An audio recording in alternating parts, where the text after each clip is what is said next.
Hello friends, we have here one Canon Maxify GX7040 model with this attention mark on the info button.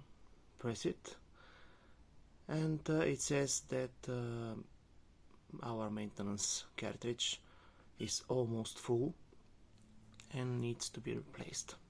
Now I will show you how to replace the maintenance cartridge.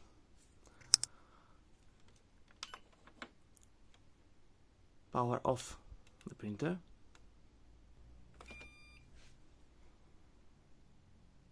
And after powering off, I will rotate it.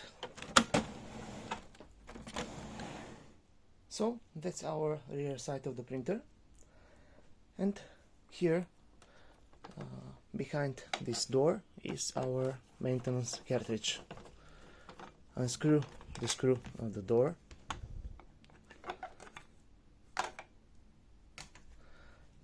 And now just slide out the maintenance cartridge.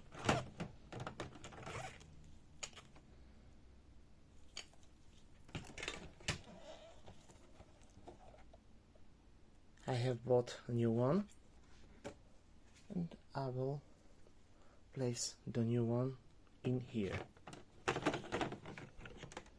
Just push it slightly. Then close the cover, screw back the screw, and let's see what happens. So as you see, the attention mark here is disappeared. Let's go for info, maintenance cartridge info, and it's empty, so it's new. That's the way you can replace your maintenance cartridge, these kind of devices. So that's it. Thank you very much. Good luck.